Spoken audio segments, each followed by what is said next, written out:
we're finally here after a 5-year journey. I remember the first time I came to Kerala when I heard about Dr. Narayanan for the first time. And from there till today, it's exactly 5 years.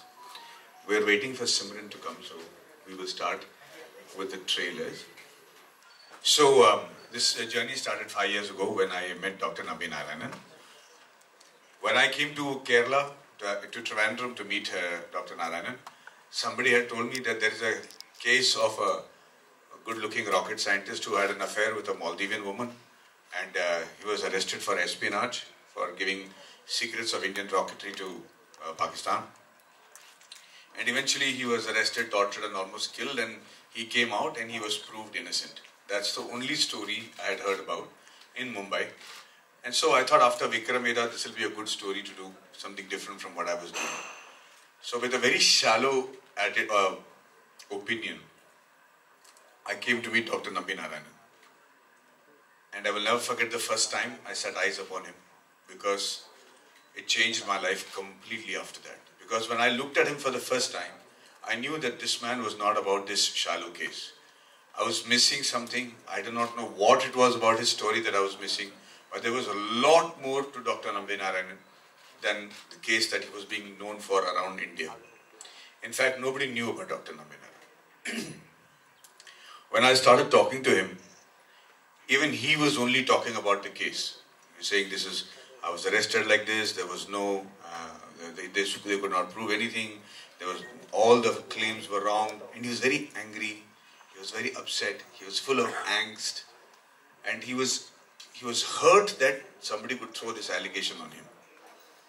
And I could see all that. And in the evening when he left, I was trying to figure out what I'm missing, but I had a good story that I had heard from him. It took me 7 months to write the script. I wrote the script. I came back to meet Dr. Narayanan here in Trivandrum, and I showed him the script. He looked at it and he said, everything is good, Maddie, but this point is wrong, because I was in Princeton, New Jersey working on the unstability theorem with Professor Louis G. Crocco. When I heard Louis G. Crocco, I started sweating, because he is known as the father of the moon missions in America. He's a very, very renowned scientist. There's a theorem after him called the Crocco's theorem. So I said, sir, how do you know Professor Crocco? He says, no, I did my thesis under him. That's where I learned the stability theorem. And I didn't know. Nobody knew that he had been to Princeton. He was the first Ivy League student. And he finished his thesis in 10 months. And slowly instead of the case, Nambi sir started talking about his achievements in France, in Princeton, in Scotland, negotiations he did, then Russia, the cryogenic engine. It was a baffling story that I have never heard. I didn't even believe it is true. And then finally, I asked him, I said, sir, why were you not telling me this story? And you know what he said? He said, why? That is not a story. They paid me a salary, I did my job. And that is the day I decided to make a film on Dr. Narayanan's achievements and not on the case. Because a huge realization dawned upon me, which is the true patriots in this country. There are those patriots who are brave, who go ahead and say Bharat Mata Ki Jai and give their life for the countries, and their sacrifice is unparalleled and all respect to them. But there's another different kind of patriot. The one who knows that nobody is going to praise him, nobody is going to know his work, nobody is going to appreciate him, they're not going to name a road or a statue after him, but him or her. But they still put their life on line, take all the risks and do their job for the sake of the country. And the contribution to this country is unparalleled. And it is very unfortunate that somebody like Dr. Narayanan and what happened to him should happen in India, because we are seeing the result of what happened. We got pushed back by almost 20 years in terms of space research. So I made the movie for 2 reasons. One is, a person like Narayanan should not happen to any country. Forget about India, it should not happen to any country. Because if you don't take care of the people who make you great, you cannot remain great. And the second reason I made is, as filmmakers, we all make big budget films on our freedom struggle and independence struggle and the fight against the Mughals and other stories. But there's another field that India is really, really good at, especially the Malayalis and the South Indians, which is science and technology and IT and medical sciences as well as space research. And we are renowned around the world for being the best in this. But nobody makes. When America makes a film called Steve Jobs or Apollo 13 or First Man or any of these films, we believe that America, they are capable of making such great stories. But we have better scientists and better professions even in India, and we don't make stories about them. Where is a Sundar Pichai, Satya Nadella, Indranari, all these people from the south have done so well, from Aryabhatta to everybody else, to Raja Cholan. All these people have done extraordinary feats in science and engineering. So we should make films about them, and we should celebrate these engineers. So to celebrate the technical achievements of our country and to know how good we are is another reason that we made the film. I had the good fortune of meeting my friend here, Vijay, and my brother, and Varghese Muran sir, who knew me and had appreciated my work, but they were bigger fans of Dr. Nambi Narayanan. So when I told them that this is the movie I'm making, they jumped in and said, we are doing it. They didn't care about the money, they didn't care about the time. I cannot be more fortunate to have partners and producers like the Mullans, because even during the COVID, not once did they say, shall we sell the film? They all knew that it has to come in the theatre. So for 2 years, the film was ready 2 years ago. But for 2 years, they helped me hold on to the film. And now we're proudly presenting the film on the 1st of July. I have done my very best. We've shown it around the world. And we've got some very encouraging responses. So I'm very, very thankful to the Mullans, to my other partner, 27th Entertainment, who have stuck with me and believed in me as a director and as a producer and as a writer and an actor. And finally, I've set out to make the movie. It's ready for release, and I hope you have all your blessings and good wishes for the 1st of July. I'm waiting for Simran to come, but in the meanwhile, I'm really happy to answer any questions that you might have when you ask me. Good question, brother. We are not discussing anything of that sort. We are only discussing the achievements of Dr. Nambi Narayanan. Where is he? I don't see where he went. Yeah, sorry. So we are not discussing anything on that issue. We are only discussing why wronging a person like Dr. Nambi Narayanan is affecting our country. My job in the film was not to investigate, not to pass judgment. It is only based on the judgment passed by the court and whatever verdict they have given. Apart from that, there is no speculation, not naming any political party, not accusing anybody or giving insinuation. It is just about a man called Dr. Nambi Narayanan and what happened to him in India. That's all the film is all about. I don't think you're right, ma'am. The major part is not about his struggle against the system. Okay, his biggest achievements. Do you know why he got the Padma Bhushan? Because of the tiara. See, that's what I'm saying. You don't know why he got the Padma Bhushan. That's why I made the film. So, That's my his. only That's question is, I understand this. no, ma'am. I just want to tell you that is the major part of his life. One incident is the case, and it lasted long and it ruined him. But that is not what Dr. Nambi Narayanan is about. His achievements. Now let me tell you what I mean by his achievements. Okay, why is his achievement so important? The reason that Dr. Nambi Narayanan needs to be celebrated is because he made an engine called the Vikas engine. Do you know that? Okay, so do you know what the beauty of the Vikas engine is? Okay, the Vikas engine is a liquid fuel engine, and he's considered the founder of the liquid fuel. And because of that liquid fuel engine, every mission in ISRO, the missions might have failed or the satellite must have failed, but the rocket engine has never failed. It has a record of never failing in all the launches from the time it was installed till now. About 75 or 78 launches, which is a world record by itself. It's unbelievable. In fact, it was used in the Mangalyaan. And the Mangal mission, the mission to Mars, all the other countries that became successful, they used 3 types of engines. The solid fuel, the liquid fuel, and the cryogenic. All 3 are required to travel, for a satellite to travel for 1 year to go to Mars. India was supposed to get the cryogenic engine, and because of this case, they couldn't get it. So they used Nambi Narayanan's Vikas engine and the solid fuel engine, only these 2 engines, to become successful to go to Mars. And become, that is the reason this achievement is so spectacular. If this achievement was there in any other country, he would have been celebrated like nobody's business. I mean, the Russians sent a dog to space, and they have a, a plaque for it, a statue for it, a road named after the dog.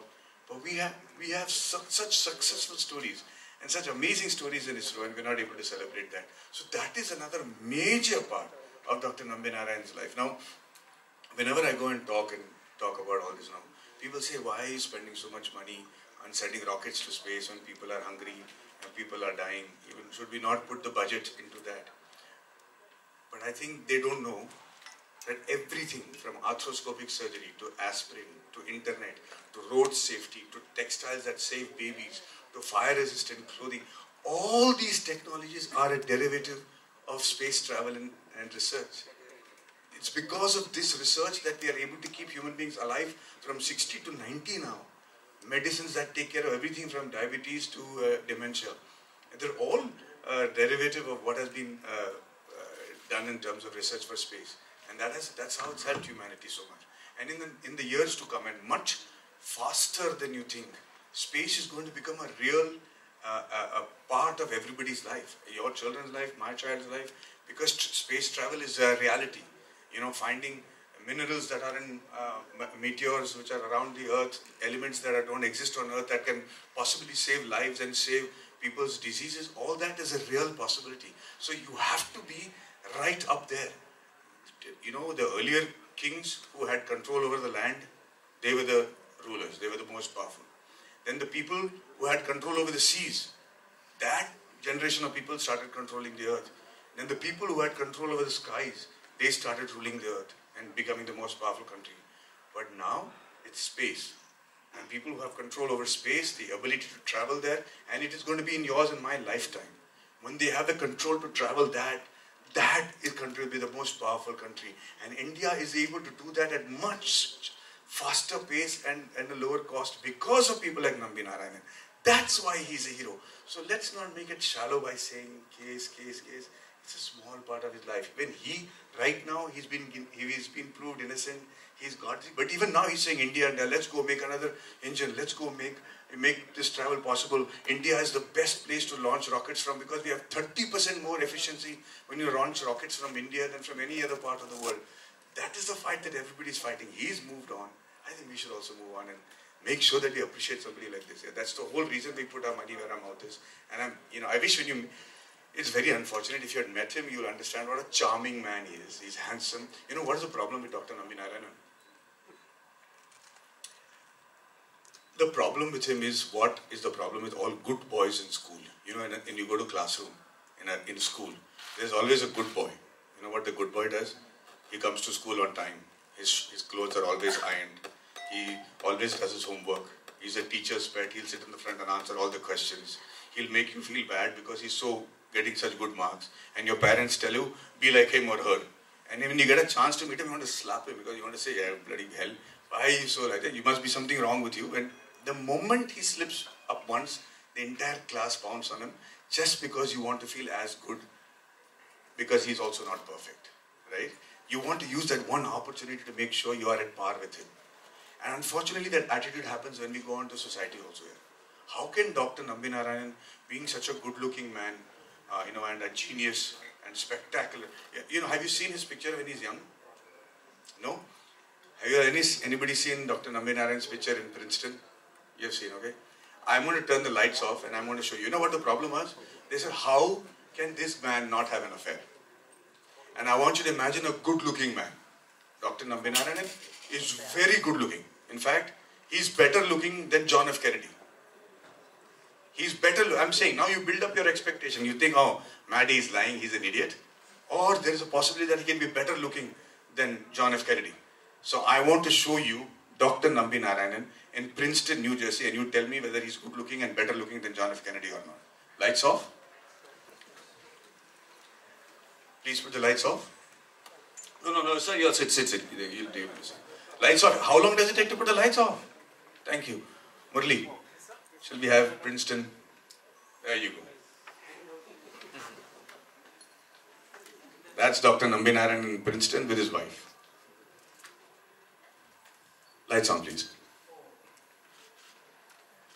Thank you. That's who we are talking about. That's who we need to celebrate. You know what is this, the best part of doing this movie? When I went to France, when I went to Russia, Georgia, when they said, "Oh, Dr. Naminarayan, come, you can shoot wherever you want." They allowed us to go and shoot in their space facility in France and Russia and other places because of the love and respect they have for Dr. Naminarayan. I think we should show him that kind of love. Rajesh sir is extremely creative, and he was there during the shoot, and his contribution was extraordinary because I have not directed anything before. So I used to go to him, and his creative, as an artist, he's extraordinary, and the kind of solutions that he gave for our creative designs was brilliant. And I'm very happy. Not just him, my entire team, from Murli to Prakash to I had a lot of people from Kerala who had come. Nandan, who was my AD, all their contribution, without whom this film is impossible. They're and especially all the people who came from Kerala who were in love with Dr. Naminarayan, including Vijit, my editor, my designer for the posters, Anup. All of them are Malayalis, and they are God sent. Today, if this film is getting any appreciation anywhere, it's only because of the contribution of this team that has stuck by me even through COVID. People have worked without salary through the COVID 2 years. The people who are, Rajesh sir was busy shooting his films. He had a lot of films to shoot, and he was very busy. But the rest of the people, they just stuck with me, and it was very touching to see the affection he has. And Rajesh sir is the reason that this film started, because he has done an extraordinary interview with Dr. Naminarayan, which I saw. That interview is the reason I did the film, and so I have to be. I don't know where he is. Yeah, I'd like to thank him for that. Thank you, sir. Thank you. That is Rajesh sir over here. That interview is the germ of this whole film. ആദ്യത്തെ സംരംഭമല്ല, അതിനു മുമ്പ് ഓട് രാജ ഓട് എന്നൊരു തമിഴ് പടം പഠിച്ചിട്ടുണ്ട്. ഇത് second main പ്രോജക്റ്റാണ്. ഇതിലേക്ക് വരാൻ കാരണം 94 മുതൽ നമ്മൾ ഇതേപ്പറ്റി അറിയുന്നുണ്ടായിരുന്നു. ഈ കേസ് ഞാനെന്ന് വെച്ച് കഴിഞ്ഞാൽ 80 മുതൽ വിദേശത്തായിരുന്നു, ഗൾഫിലും അമേരിക്കയിലും യൂറോപ്പിലെല്ലാം. അപ്പോൾ വിദേശ മലയാളികളാണ് കേരളത്തിലുള്ളവരെക്കാളും കൂടുതൽ ഇത് ഫോളോ അപ്പ് ചെയ്തുകൊണ്ടിരുന്നത്, ഇവിടുത്തെ കേസുകളെല്ലാം. ഇത് തുടക്കുന്നത് എന്തോ ഒരു ഇതുപോലെ തോന്നിയിരുന്നു. കറക്റ്റ് പറയുന്ന കേസുകളിൽ മറ്റുള്ള പുറത്തുനിന്നുള്ള സൈഡിൽ ഞങ്ങൾക്ക് ഇതിൻ്റെ ഇൻഫർമേഷൻ കിട്ടിയിരുന്നു. കുറേയൊക്കെ ഞങ്ങൾ അന്വേഷിച്ചപ്പോൾ പല രീതിയിൽ ഇതിൻ്റെ ഇൻഫർമേഷൻ കിട്ടിയിരുന്നു. ഇതിൽ എന്തൊക്കെയോ ഇതുണ്ടെന്നോ ഈ കേസ് ഉണ്ടാക്കിയതിൽ. അത് കഴിഞ്ഞ് പിന്നീട് 2010 മുതൽ ഈ കേസ് പിന്നീട് കൃത്യമായിട്ട് കോടതി വെർഡിക്റ്റെല്ലാം വന്നു കഴിഞ്ഞപ്പോൾ അദ്ദേഹത്തിൻ്റെ ഇന്നസെൻസ് തിരിച്ചറിഞ്ഞപ്പം തീർച്ചയായിട്ടും ഒരു മലയാളി എന്ന നിലയ്ക്ക്, ഒരു ഇന്ത്യക്കാരൻ എന്ന നിലയ്ക്ക്, പിന്നെ ദൈവം തന്നൊരു സാഹചര്യം, ഇത് പ്രത്യേകിച്ച് മാഡി സാറ് ഈ പ്രോജക്റ്റ് ചെയ്യുന്നു. നമുക്കതിന് മുമ്പായിട്ട് ഞങ്ങൾ നേരത്തെ അദ്ദേഹമായിട്ട് കോൺടാക്ട് ഉണ്ടായിരുന്നു, മോനൊക്കെ ആയിട്ട്. അപ്പോൾ ഈ പ്രോജക്റ്റ് ചെയ്യുമെന്ന് അറിഞ്ഞപ്പം ഞങ്ങൾ തന്നെ എന്ത് റിസ്ക് എടുക്കാനും സാധിക്കുന്ന രീതിയിൽ റിസ്ക് എടുക്കാൻ ഞങ്ങൾ തയ്യാറാവുകയാണ്. കാരണം we have got belief in him. അതിൻ്റെ പശ്ചാത്തലം ഈ പ്രത്യേകിച്ച് ഒരു മനുഷ്യനെ ഏറ്റവും കൂടുതൽ ഒരുപക്ഷെ ഇന്ത്യയിലെ ശാസ്ത്രീയ രംഗത്ത് ഏറ്റവും കൂടുതൽ ആദരിക്കപ്പെടേണ്ട ഒരു മനുഷ്യൻ ഇത്രയും കൂടുതൽ നീചമായിട്ട് ചവിട്ടി താഴ്ത്തപ്പെട്ടതിലുള്ള ആ വിഷമം, ഒരു മനുഷ്യനോടുള്ള ഒരു വിഷമം തീർച്ചയായിട്ടും ഇതിന് പിന്നിലുണ്ട്. തീർച്ചയായിട്ടും ഇത് കഴിഞ്ഞിട്ട് വേണം അടുത്ത പ്രോജക്റ്റുകൾ ഉണ്ട് മനസ്സിൽ. Can I add one line to that? ഞങ്ങൾ ഈ സിനിമയിലേക്ക് വന്നത്, how we became part of this, like we have been friends. ഒരു ദിവസം രാത്രി ഡിന്നർ കഴിഞ്ഞ് വെരി late night ഡിന്നർ ആയിരുന്നു, ഒരു 2 o'clock 3 o'clock കഴിഞ്ഞ് കുറച്ച് ഫ്രണ്ട്സ് എല്ലാം മാഡിങ് ഞങ്ങളെല്ലാവരും കൂടി ആയിട്ട് ബോംബെയിൽ ഫുഡ് കഴിക്കാൻ പോയിക്കൊണ്ടിരുന്നപ്പോൾ കാഷ്വലി മാഡിങ്ങിൻ്റെ അടുത്തൊരു ഡ്രീം പ്രോജക്റ്റ് ചെയ്യുന്നുണ്ടെന്ന് എനിക്കറിയാം, സയൻറ്റിസ്റ്റിനെ പറ്റിയാണ് എന്നും അറിയാം. പക്ഷേ ബാക്കി ഡീറ്റെയിൽസ് ഒന്നും ഇതുവരെ ഞാൻ ചോദിച്ചിട്ടില്ലായിരുന്നു. ഞാൻ അങ്ങോട്ട് അന്വേഷിച്ചിട്ടുണ്ടല്ലോ മാഡിങ്, എന്തെങ്കിലും വലിയൊരു പ്രോജക്റ്റ് ചെയ്തൊരു സയൻറ്റിസ്റ്റ് എന്നല്ലാതെ കൂടുതൽ ഡീറ്റെയിൽസ് ഒന്നും ഞങ്ങൾ സംസാരിച്ചിട്ടില്ല. ആ ഒരു ഡിന്നറിൽ വെച്ചാണ് അടുത്തത് ഏതാണ് പ്രോജക്റ്റ്, ഇപ്പം എൻ്റെ ഒരു ഫ്രണ്ടാണ് ചോദിച്ചത്. അപ്പോഴാണ് മാഡി പറഞ്ഞത് നമ്പിനാരായൺ മലയാളിയാണ്, അറിയോ എന്ന് ചോദിച്ചത്. ഇത് 2016 ആ ഒരു സമയത്താണ്. അപ്പോൾ ആ പേര് ഞാൻ എവിടെയോ കേട്ടിട്ടുണ്ട് എന്നല്ലാതെ എനിക്കും വളരെ അധികം കൂടുതൽ ഡീറ്റെയിൽസ് അറിയില്ല. അത് എനിക്ക് തന്നെ ഭയങ്കര ഇൻസൾട്ടായിട്ട് തോന്നിയൊരു കാര്യമാണ് അതിനുശേഷം. കാരണം ഞാൻ പഠിച്ച് വളർന്ന വിദേശത്താണെങ്കിലും അത് ഞാനൊരു എക്സ്ക്യൂസായിട്ട് ഞാൻ ഉപയോഗിക്കുന്നില്ല. കാരണം നമ്പിനാരായണനെ പോലുള്ള ആളെ പറ്റി എല്ലാവരും അറിഞ്ഞിരിക്കേണ്ടതായിരുന്നു. എന്നിട്ടത് എനിക്കറിയില്ല എന്നുള്ളത് എനിക്ക് തന്നെ വലിയൊരു കുറവായിട്ടാണ് എനിക്കത് ഫീൽ ചെയ്തത്. അത് അപ്പോൾ എന്തോ ഒരു കഥയാണെന്ന് എനിക്ക് മനസ്സിലായി. അപ്പോൾ ഞാൻ അത് ബാക്കി കൂടുതൽ ഡീറ്റെയിൽസ് എൻ്റെ ഫ്രണ്ട്സിൻ്റെ അടുത്തൊക്കെ ചോദിച്ച് മനസ്സിലാക്കി. പിറ്റേ ദിവസം രാവിലെ ഞാൻ തിരിച്ച് നാട്ടിലേക്ക് പോരുകയാണ്. അപ്പോൾ എയർപോർട്ടിൽ വെച്ച് ഞാൻ മാഡിനെ വിളിച്ചു, പോയി ഞാൻ പോവുകയാണെന്ന് പറയാനായിട്ട് വിളിച്ചപ്പോൾ മാഡിയുടെ അടുത്ത് ചോദിച്ചു, മാഡി ഈ project who's going to do the project? Are you going to produce it? Who's the producer? അപ്പോൾ മാഡി പറഞ്ഞു, I'm doing it myself. It's my dream project. ഞാനത് ഒറ്റയ്ക്ക് ചെയ്യാൻ പോകണം. വേറെ ആരെങ്കിലും വന്നാൽ ശരിയാവില്ല. എനിക്കത് ഒത്തിരി ക്രിയേറ്റീവ് ഫ്രീഡം വേണം. ഇത് ഞാൻ ഒറ്റയ്ക്ക് ചെയ്യാൻ പോകണം. അപ്പോൾ ഞാൻ മാഡിയുടെ അടുത്ത് പറഞ്ഞു, ഞങ്ങളും കൂടി കൂടിക്കോട്ടെ എന്ന് ചോദിച്ചു. മാഡി പറഞ്ഞു, നിങ്ങളാണ് പറയുന്നത്, നമുക്ക് ഒരുമിച്ച് ചെയ്യാം, കുഴപ്പമില്ല. ഞാൻ നേരെ ഫ്ലൈറ്റ് കൊച്ചിയിൽ ലാൻഡ് ചെയ്തു. ഞാൻ ഡാഡിയുടെ അടുത്ത് പറഞ്ഞു, ഡാഡി, മാഡിയുടെ അടുത്ത പ്രോജക്റ്റ് നമ്പി നാരായണനെ പറ്റിയാണ്. ആ പേര് കേൾക്കണം, ഡാഡിയുടെ മൊത്തം റിയാക്ഷൻ ഞാൻ നന്നായിട്ട് ഓർക്കുന്നുണ്ട്. നമ്പി നാരായണനെ പറ്റിയാണോ മാഡിയുടെ അടുത്ത പ്രോജക്റ്റ്? ഞാൻ പറഞ്ഞു, യെസ്. അപ്പോഴത്തേക്കും ഞാനും ഏകദേശം റിസർച്ച് ചെയ്ത് എനിക്കും ഏകദേശം കഥ മനസ്സിലായി. മാഡി പറഞ്ഞു, അങ്ങനെയാണെങ്കിൽ യെസ്, മാഡീനെ ഇപ്പോൾ തന്നെ വിളിച്ച് പറ, if is okay we would like to partner. അപ്പോൾ തന്നെ മാഡീനെ കോൾ ചെയ്തു. Maddy said, please come, let's discuss. 2 ദിവസത്തിനുള്ളിൽ we reach Mumbai. At that time, we had no script, we had no actors. We were planning to make the movie in just Hindi. It was just a Bollywood movie. Without any of that, the only 2 reasons why we said yes to this was because it was by Maddie. It was a dream project by Maddie, and it was based on Nambi sir. Those are the only 2 reasons we did this movie, and those 2 reasons still remain, which is why we have been able to withhold the movie and give all the support, all the dedication for this movie all this while, because we know the dedication that Maddie has put to in this movie, and we cannot let all that effort go waste. So we were very sure that this has to be a theatrical experience. So we were very happy to wait for 2 years. We said, let's wait. ഈ ഒരു project 2016 നമ്മൾ ഇതേപ്പറ്റി ആദ്യത്തെ first discussion മറ്റെല്ലാം ചെയ്തത്. 6 വർഷം കഴിഞ്ഞ് ഞങ്ങൾ വെയിറ്റ് ചെയ്തു, ഇൻവെസ്റ്റ്മെൻ്റ് എല്ലാം കഴിഞ്ഞിട്ട് ഇത്രയും വരെ ചെയ്തതിൽ ഇപ്പോൾ ഞങ്ങൾ we are the most happiest people. ആ ഇൻവെസ്റ്റ് ചെയ്തതിലും ഈ പ്രോജക്റ്റ് മിസ്റ്റർ മാഡിയുടെ കൂടെ നിന്നതിലും ഏറ്റവും കൂടുതൽ അഭിമാനവും ചാരിതാർത്ഥ്യവും സന്തോഷവും ഞങ്ങൾക്കുണ്ട്. You know, I'm Kerala and Malayalis have been a savior for me from the time I started this career of mine. I've had them, I mean, I lived with Malayalis all my life, but when my first film happened with Madi sir, my shoot happened at Kerala. The first song happened in Kerala. And from that day itself, everybody used to think because my name is Madhavan that I'm a Malayali. And then they thought that Kavya Madhavan was my wife. So it was, but they always showed the utmost respect and love for me. I've been so touched by the entire attitude of Malayalis, not only in Kerala, but I live in Dubai right now. Even there, I am Madhavan Chetta to them all. Maddie Chetta is what they call me. So I am eternally indebted to everything that Kerala and Malayalis have contributed to my life. They've always been lucky for me. My first film was shot here as an actor, and my first film as a director has been done as a producer. Among all the people in the world and all the people I've worked with, it has to be another Malayali family, the Mulans. So I think it's a very lucky sign for me. Thank you so much, guys. I know we have a one-on-one lined up as soon as this is over, before the function. So I'm very, very grateful. Thank you so much for coming for this event. And I will see a few of you all when we do the one-on-ones, okay? Thank you. Jai Hind.